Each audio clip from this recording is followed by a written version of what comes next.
Question है आपके पास NCERT का क्वेश्चन नंबर 1, चैप्टर है वेव। और हम लोग बात करते हैं, पहला क्वेश्चन क्या बोल रहा है। A string of mass 2.5 kg, एक स्ट्रिंग है जिसका मास कितना है आपके पास 2.5 kg, is under A tension of 200 Newton. मतलब ये आपके पास एक धागा था, इसके ऊपर एक टेंशन लग रहा है। कितना लग रहा है? टेंशन मतलब फोर्स है ना। कितना फोर्स लग रहा है पे धागे में लगने वाले फोर्स को टेंशन बोलते हैं, सबको पता है ना। तो ये लग रहा है 200 न्यूटन। तो जो टेंशन लग रहा है इसमें लग रहा है 200 न्यूटन। ये कैपिटल एम गिवन है मास, ठीक है, mass of string. The length of string is 2 metre. ये स्ट्रिंग का जो लेंथ है वो कितना आपके पास 20 मीटर, ठीक है। इसका जो लेंथ कितना बच्चों आपके पास 20 metre. If the transverse jerk is stuck at one end of the string, transverse समझ रहे हो ना, कुछ इस प्रकार से ये वेव आपके पास हुआ, ऐसे होकर के फिर ऊपर चला गया, होता है ना आपके पास। How long does the disturbance take to reach the other end, कितना समय लेगा ये डिस्टर्बेंस दूसरे एंड तक पहुंचने में, टाइम निकालना। सिंपल सी बात, क्या फाइंड करना है आपको? टाइम फाइंड करना है। तो टाइम फाइंड करने के लिए हमको सबसे पहले क्या पता लगाना होगा? सबसे पहले हमको पता लगाना होगा किस स्पीड से ये वेव ऊपर जाएगा, ये स्ट्रिंग ऊपर जाएगा, है ना।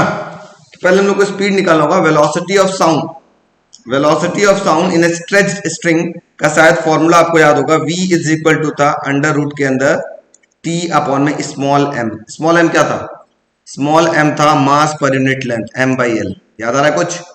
तो m की वैल्यू आपके पास है 2.5 और l की वैल्यू कितना आपके पास 20, ठीक है। तो ये हो गया, यहां से पहले वेलोसिटी निकालो। तो वेलोसिटी इक्वल टू हो जाएगा अंडर रूट के अंदर t की वैल्यू है, टेंशन की वैल्यू 200 अपॉन में हो गया 2.5 अपॉन में 20। थोड़ा सा सॉल्व कर लेते तो ये आपके पास हो जाएगा 200 इंटू 20 अपॉन में 2.5, पॉइंट हटाएंगे, जीरो एक और बढ़ा लेंगे। 25 वन जा, या काटो मत, बाहर निकाल लो। 200 में से 200 बाहर निकल गया और 25 का 5 बाहर निकल गया, ठीक है। कितना हो गया आपके पास 240 मीटर पर सेकंड के स्पीड से साउंड ऊपर जा रहा होगा। तो आपको क्या निकालना है, यहां से यहां तक साउंड को पहुंचने में कितना समय लगा हो, तो निकाल सकते हैं। टाइम, स्पीड इक्वल टू होता है डिस्टेंस अपॉन टाइम। तो टाइम इक्वल टू क्या होगा, डिस्टेंस अपॉन स्पीड। तो डिस्टेंस कितना कवर करना है, लेंथ इसके पास 20 मीटर था, किस स्पीड से चल रहा है 40 मीटर पर सेकंड। काटेंगे तो इसकी वैल्यू आएगी 1.2, मतलब 0.5 सेकंड में वो दूसरे एंड तक साउंड का स्पीड पहुंच जाएगा, मतलब साउंड पहुंच जाएगा। नोट कर लो, ये बहुत अच्छा क्वेश्चन है बच्चों, वेरी इंपॉर्टेंट क्वेश्चन है, अक्सर एग्जामिनेशन में आ भी जाता है ये क्वेश्चन, ध्यान दीजिएगा आप लोग सभी लोग, ठीक है। क्या बोल रहा है, a stone is drop from the top of a tower, ठीक है। सपोज करो मेरे पास एक टावर है, इसके टॉप से, जिसकी हाइट कितनी है टावर की, इसकी हाइट है आपके पास 300 मीटर, ठीक है।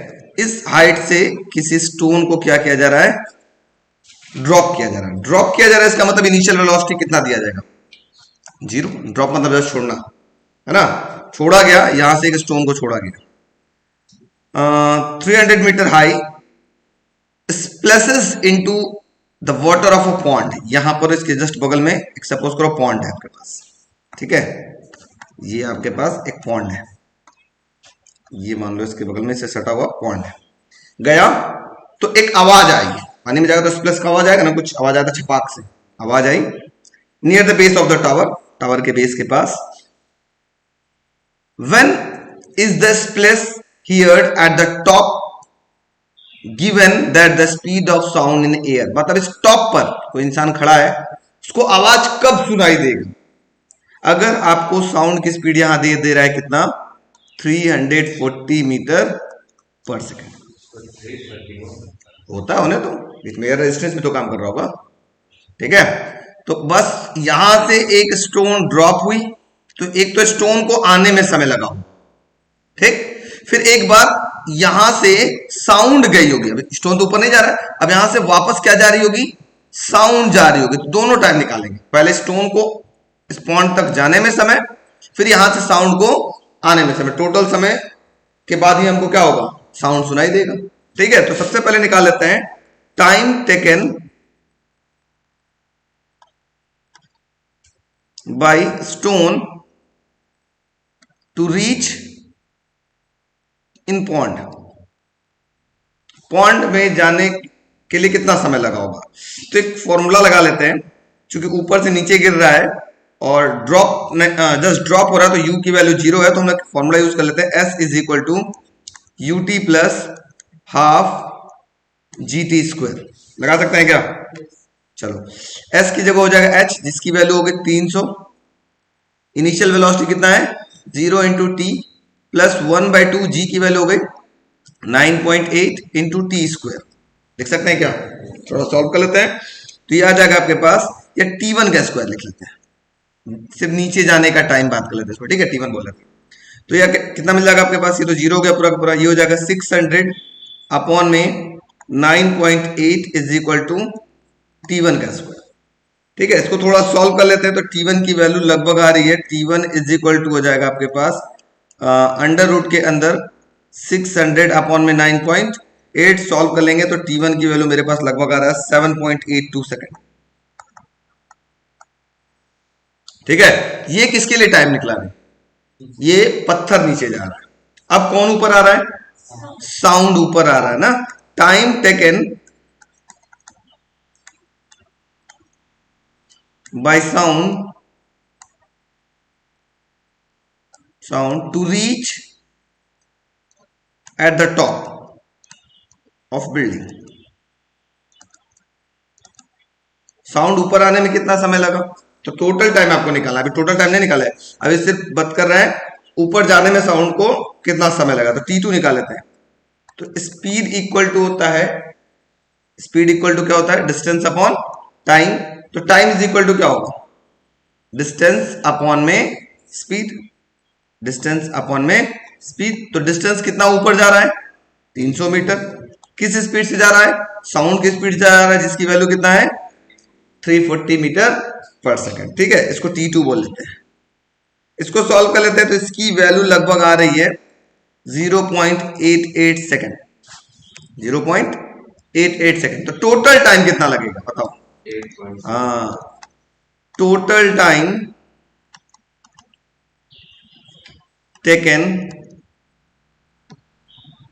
इज इक्वल टू होगा T1 प्लस T2, पत्थर को नीचे जाने में और साउंड को ऊपर आने में। टोटल टाइम इतने देर बाद आपको साउंड सुनाई देगा। तो T1 की वैल्यू हो गया आपके पास 7.82 प्लस और 0.88। टोटल टाइम T जो हो गया वो आपके पास हो गया, दोनों को जोड़ लेते हैं, ये आ रहा है लगभग 8.7 सेकेंड। बात समझ में आ गई? ये एक अच्छा सा क्वेश्चन है, बहुत प्यारा क्वेश्चन है। कंपटीशन में भी अक्सर इस टाइप के क्वेश्चन पूछे जाते हैं, कितने देर बाद सुनाई देगा। क्वेश्चन नंबर 3 क्या बोल रहा है बच्चों, ध्यान देते हैं। Steel wire has the length, एक स्टील वायर है जिसका लेंथ कितना है 12 मीटर, जिसका मास कितना है आपके पास, कैपिटल एम जो गिवन है, इसका कितना गिवन है 2.10 kg। What should be the tension, मतलब टी पूछ रहा है कितना होगा in the wire, so that the speed of transverse wave on a wire is equal to the speed of sound. मतलब उसके अंदर जो ट्रांसवर्स वेव का जो स्पीड होगा वो साउंड की स्पीड के बराबर होगा, जिसकी स्पीड कितना आपके पास बोल रहा है 343 मीटर पर सेकेंड। तो बहुत सिंपल सा क्वेश्चन ये तो कर दिया, तो वही क्वेश्चन हो गया लगभग। स्पीड ऑफ साउंड निकालने के लिए फॉर्मूला बच्चों हम लोगों ने बताया था, शायद आपके पास याद होगा, v इज इक्वल टू था अंडर रूट के अंदर t अपॉन में स्मॉल m। स्मॉल m क्या था, capital M by L, mass per unit length. m की वैल्यू कितना है 2.10 अपॉन में l की वैल्यू कितना है, l की वैल्यू है 12। ठीक है, अब थोड़ा सा देखो, इस टाइप के क्वेश्चन सॉल्व करने के लिए स्क्वायरिंग कर लो, आसान करने के लिए। तो इधर दोनों तरफ स्क्वायरिंग कर लो, तो हो जाएगा v स्क्वायर इक्वल टू हो जाएगा t by m, under root हट जाएगा। तो टेंशन निकालने के लिए पूछा, तो टेंशन इज इक्वल टू हो जाएगा v स्क्वायर इंटू m। ठीक है, तो v की वैल्यू हो गई 343 का होल स्क्वायर इंटू m, मास पर यूनिट लेंथ ऊपर कितना आया है 2.10 अपॉन में 12। सॉल्व कर लो। इस टेंशन क्वेश्चन में पूछा था, टेंशन की वैल्यू सॉल्व कर लो। लगभग ये आ रहा, मैं बता दे रहा हूं 2.06 इंटू 10⁴ न्यूटन। समझ में आ गया बच्चों? नोट करो, बहुत इजी क्वेश्चन था। चलिए नेक्स्ट क्वेश्चन बात करते हैं। क्वेश्चन नंबर 6 कुछ इस प्रकार से है। क्या बोल रहा है? A bat emits ultrasonic sound of frequency 1000 kilo hertz. एक बैट है जो अल्ट्रासोनिक साउंड एमिट कर रही है, जिसकी फ्रीक्वेंसी कितना है? 1000 किलो हर्ट्ज।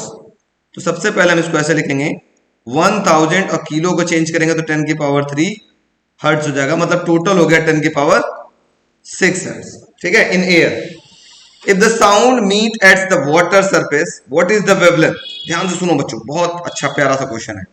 कि एक बैट था मेरे पास, ये सपोज करो आपके पास एक चमगादड़ है, मान लो ये चमगादड़ है, और ये आपके पास वाटर सरफेस है। ठीक है, ये ऐसे, ये आपके पास वाटर सरफेस है, इस पूरा पानी है आपके पास। ठीक है, तो बोल रहा है क्या, व्हाट इज द वेवलेंथ? जब ये इस सरफेस को हिट कर रहा है, वाटर सरफेस को जब हिट कर रहा है और यहां से जो रिफ्लेक्ट हो रहा है, तो उस समय वेवलेंथ कितनी है? λ1। और दूसरा पूछ रहा है एंड ट्रांसमिटेड साउंड, ट्रांसमिटेड का मतलब इस वाटर में चला गया, तब वेवलेंथ साउंड का कितना है? रिफ्लेक्टेड का मतलब जब सरफेस से टकरा के वापस आ रही होगी तो वो कहलाएगा रिफ्लेक्टेड, और कुछ ट्रांसमिट हो जा रही होगी भी, है ना, कुछ साउंड ट्रांसमिट हो जाएगी, तो जो ट्रांसमिट हो गई तो उस समय वेवलेंथ कितना है? ट्रांसमिट का मतलब मीडियम चेंज कर दिया, अंदर चला गया, और रिफ्लेक्ट का मतलब इसी सरफेस से बाहर आ गया, तो उस समय साउंड का वेवलेंथ कितना? दोनों केस में साउंड का वेवलेंथ पूछ रहा है। अगर speed of sound in air, वीए बोल लेते हैं, velocity of sound in air, जिसकी वैल्यू आपके पास गिवन है 340 मीटर पर second, and velocity of sound in water ये होता है 486 मीटर पर सेकेंड। एक बात आपको बता दूं, यही तो क्वेश्चन क्लियर कर दूं, साउंड की स्पीड वाटर के अंदर एयर के स्पीड से लगभग 3 गुना ज्यादा होता है, 3 टाइम्स, क्योंकि मोलिकुलर जो मोलिक्यूल्स होते हैं वाटर के बहुत क्लोज होते हैं, उनके अंदर वाइब्रेशंस बहुत ज्यादा होते हैं और साउंड तेजी से ट्रेवल करता है। यहाँ पर मोलिक्यूल्स दूर दूर पर है, दूर दूर पर है, तो साउंड को जा रहा है, कंप्रेशन रिफ्लेक्शन होने में समय लग रहा है, वहां क्या होगा? हरिडली होता, तुरंत तुरंत होता फटाफट, इसी वजह से साउंड की स्पीड वहां क्या होती है? ज्यादा होती है। तो मैं पहले बात करता हूं, पहला केस बात करता हूं कि जब साउंड रिफ्लेक्ट हुआ था, ड्यूरिंग रिफ्लेक्शन वेवलेंथ कितना था? ड्यूरिंग रिफ्लेक्शन वेवलेंथ कितना था? थोड़ा ध्यान देते हैं, समझ में आ जाएगा। तो हम लोग को क्या निकालना है? वेवलेंथ निकालना है। तो हम लोग जानते हैं बच्चों v इज इक्वल टू क्या होता है? लैम्डा मीन होता है क्या? अब एक बात आपको बता दूं, आप लोग अभी आगे भी पढ़ेंगे, बहुत इंपॉर्टेंट पढ़ेंगे आप, लाइट का भी रिफ्लेक्शन पढ़ेंगे, रिफ्लेक्शन पढ़ेंगे, डिफ्रेक्शन पढ़ेंगे। जानते हैं उसमें क्या होता है? जो लाइट रिफ्लेक्ट कर रही है या साउंड रिफ्लेक्ट कर रहा है, उसमें क्या चीज कांस्टेंट रहती है? वो है फ्रीक्वेंसी, है ना। चाहे रिफ्लेक्ट हो या रिफ्लेक्ट हो, दोनों केस में आपके पास फ्रीक्वेंसी रिमेन्स कांस्टेंट। क्यों? क्योंकि जो जिस वाइब्रेशंस के साथ पार्टिकल आता है वही वाइब्रेशन अंदर कंटिन्यू कर लेते हैं, जिसकी वजह से हम कहते हैं उसकी फ्रीक्वेंसी क्या होगी? फिक्स होती है। तो चाहे रिफ्लेक्शन की बात करें या ट्रांसमिटेंस की बात करें, उस समय फ्रीक्वेंसी रिमेन्स कांस्टेंट। ये 12th क्लास का एक बहुत इंपॉर्टेंट क्वेश्चन होता है। जब वेव ऑप्टिक्स पढ़ेंगे ना तो वहां तुरंत आएगा कि भैया during reflection and refraction frequency क्या चीज कांस्टेंट होता है और क्यों होता है? तो आप बोलेंगे फ्रीक्वेंसी रिमेन्स कांस्टेंट होता है। क्यों? क्योंकि जिस फ्रीक्वेंसी के साथ पार्टिकल किसी सरफेस पे पड़ता है, उस सरफेस के अंदर अगर रिफ्लेक्शन हो रहा है या रिफ्रैक्शन हो रहा है, उसी फ्रीक्वेंसी के साथ वो वाइब्रेट करते हुए आगे बढ़ता है। इस वजह से कहते हैं उसकी फ्रीक्वेंसी रिमेन्स कांस्टेंट। तो यहां भी फ्रीक्वेंसी क्या हो गई? Remains constant. अब यहां बात कर लेते हैं वेलोसिटी इन एयर। अभी हम, क्योंकि रिफ्लेक्शन कहां होगा? एयर में होगा, और ये क्या है अंदर? वाटर। तो देखो रिफ्लेक्शन कहां हो रहा है? एयर में, तो इस वजह से यहाँ पे एयर की वेलोसिटी लिया गया। तो वेवलेंथ निकालना है, λ1 इक्वल टू क्या मिलेगा बच्चों? जल्दी बताओ। वेलोसिटी इन एयर अपॉन में फ्रीक्वेंसी। तो वेलोसिटी इन एयर की वैल्यू कितनी है? जल्दी बताओ। वेरी गुड, 340 अपॉन में उस समय फ्रीक्वेंसी कितना है? 10⁶। 10⁶ तो कितना हो जाएगा? एक जीरो से एक जीरो काट लो, कितना हो गया? 34 इंटू 10⁻⁻5 मीटर। ये हो गया इसकी वेवलेंथ। कहां पर? जब रिफ्लेक्शन हुआ था तब। अब ड्यूरिंग ट्रांसमिटेंस, बी पार्ट अगर बात करें, ड्यूरिंग ट्रांसमिशन मतलब जब साउंड वेव ट्रांसमिट होकर के वाटर के अंदर गई तो फॉर्मूला फिर से वैसे ही यूज करेंगे। फॉर्मूला क्या होगा हमारे पास? फॉर्मूला हो जाएगा v इज इक्वल टू होता है लैम्डा म्यू। तो कहां पर अब ये जा चुकी है साउंड? वाटर में गई तो किसकी स्पीड लेंगे? Velocity of water. उस समय वेवलेंथ अलग हो गया होगा लैम्डा टू। मैंने बताया फ्रीक्वेंसी हमेशा क्या होता है? Remains constant. तो लैम्डा टू की वैल्यू क्या होगी जल्दी बताओ? वेलोसिटी इन वाटर अपॉन में फ्रीक्वेंसी। तो वेलोसिटी इन वाटर क्या, सॉरी वेलोसिटी इन वाटर ना, वेलोसिटी इन वाटर अपॉन में फ्रीक्वेंसी। क्या वेलोसिटी इन वाटर, एम की जगह डब्ल्यू। हाँ समझ लो, वेलोसिटी समझ, इतना तुम समझदार लड़का। वेलोसिटी इन वाटर बोल तो रहे हैं वही चीज, लिख कुछ और दे रहे हैं। वेलोसिटी इन वाटर अपॉन में फ्रीक्वेंसी। तो वेलोसिटी इन वाटर कितना आपके पास ऊपर दिया हुआ है? कितना है? 1486।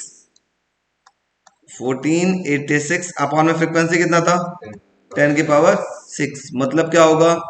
1486 into 10 to the power minus 6 metre. तो लैम्डा टू की वैल्यू हो गई कितना? जल्दी बताओ। 1.486 into 10 to the power minus 3। सोच के बताना फ्रेंड्स। 3 होगी, सोच के बताओ, मैं तुमसे जान। तो कितना हो जाएगा? 1.486 इंटू 10 टू दी पावर कितना हो जाएगा? -3 मीटर। क्लियर हो गई? बहुत सिंपल है, तुम लोगों को शिफ्टिंग भी सीखना पड़ेगा तुम लोग। चलो नोट करो।